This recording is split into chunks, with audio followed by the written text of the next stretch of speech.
Hello everyone, welcome to Nawaz kitchen. இன்னைக்கு நம்ம கிச்சன்ல ஒரு சூப்பரான ரெசிபி பார்க்க போறோம். என்னன்னா ஸ்வீட் சுத்ரியான் செய்ய போறோம். அதாவது ஸ்வீட் சுத்ரியான்னு சொல்வாங்க, மீட்டா சுத்ரியான்னு சொல்வாங்க. ரெண்டுமே ஒண்ணுதான். வீடியோக்குள்ள போகிறதுக்கு முன்னாடி நம்ம சேனலை ஃபர்ஸ்ட் டைம் பார்க்குறீங்கன்னா மறக்காம நவாஸ் கிச்சனுக்கு சப்ஸ்கிரைப் பண்ணிக்கோங்க. இப்போ வாங்க வீடியோக்குள்ள போகலாம். ஸ்வீட் சுத்ரியான் செய்யறதுக்கு நான் இன்னைக்கு 1/2 கிலோ அரிசி மாவு எடுத்திருக்கேன். 1/2 கிலோ அரிசி மாவுக்கு 350 கிராம் வெல்லம் எடுத்திருக்கேன். இப்போ இந்த வெல்லத்தை ஒரு சின்ன டம்ளர் அளவு தண்ணி சேர்த்து கரைச்சி எடுத்துக்கலாம். இதுக்கு பார்த்தீங்கன்னா பாகுபாதெல்லாம் எதுவும் தேவையில்லை. வெல்லம் மட்டும் கரைஞ்சா போதும். வெல்லம் கரைஞ்சதுக்கப்புறம் நம்ம வடிகட்டி தனியாக எடுத்துக்கலாம்.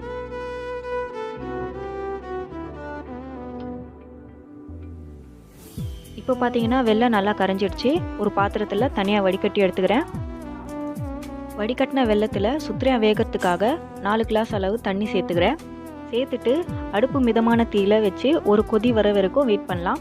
கொதி வந்ததுக்கப்புறம் நெக்ஸ்ட் பார்த்தீங்கன்னா 3 கைப்பிடி அளவு கடலைப்பருப்பு ஊற வச்சுட்டு நல்லா வேக வச்சு இதில் சேர்த்துக்கிறேன். அடுத்ததாக இதில் கொஞ்சமாக தேங்காய் துருவலை சேர்த்துக்கிறேன். அப்போ தான் இன்னும் நல்லா டேஸ்ட்டாக இருக்கும். சேர்த்ததுக்கப்புறம் இப்போ இதை மிதமான தீயில வச்சு கொதிக்க விடலாம்.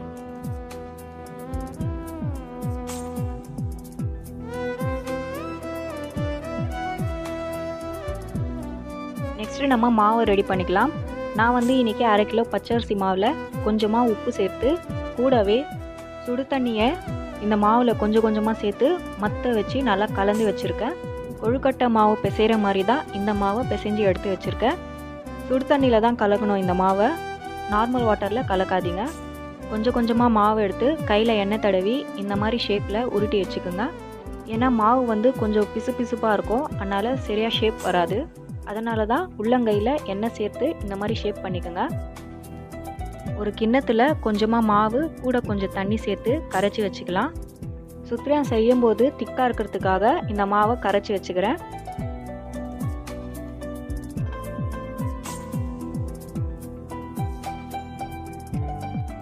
இப்போ பார்த்தீங்கன்னா இந்த மாதிரி கரைச்சி வச்சுக்கிறேன்.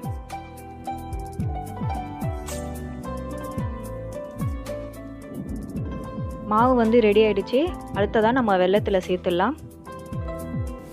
வெல்லம் நல்லா கொதிச்சிட்டு இருக்கு. இப்போ இதில் கொஞ்சம் கொஞ்சமாக மெதுவாக சேர்த்துக்கிறேன். மொத்தமாக சேர்த்துட்டிங்கன்னா அடியில் போய் தங்கிட்டு ரொம்ப இறுகிடும். அதனால் மெதுவாக சேர்த்துக்குங்க. சேர்த்ததுக்கப்புறம் உடனே கரண்டி எல்லாம் சேர்த்து கலக்க வேணாம். 2 நிமிஷத்துக்கு அப்புறம் மெதுவாக கலந்து விடுங்க.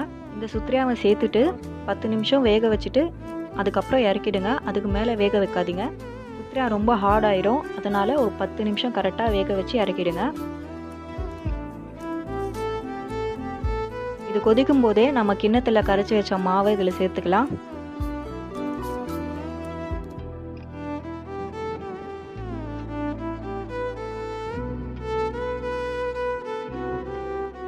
இப்போ சுத்ரியான் ரெடி ஆயிடுச்சு. இப்போ இதை கீழே இறக்கி வச்சிடலாம். நெக்ஸ்ட்டு சுத்ரியாவில் சேர்க்கறதுக்காக முந்திரி பருப்பை வறுத்துக்கிறேன். கடாயில் ஒரு ஸ்பூன் நெய் சேர்த்து சூடு பண்ணிக்கிறேன்.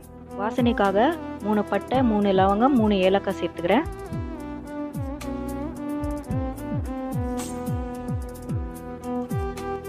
பட்டை லவங்கம் நல்லா வதங்கினதுக்கப்புறம் தேவையான அளவு முந்திரி பருப்பு சேர்த்துக்கிறேன்.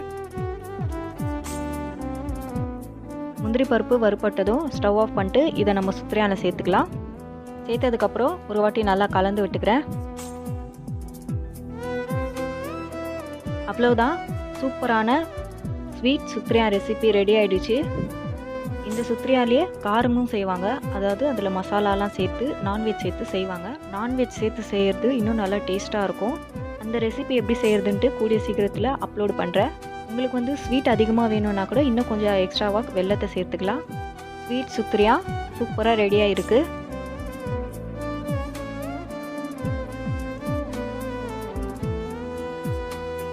நீங்களும் இந்த ரெசிபியை கண்டிப்பாக ட்ரை பண்ணி பாருங்கள்.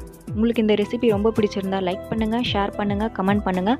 மறக்காமல் நவாஸ் கிச்சனுக்கு சப்ஸ்கிரைப் பண்ணுங்கள். மேலும் இந்த வீடியோவை கடைசி வரைக்கும் பார்த்த உங்கள் அனைவருக்கும் நன்றி.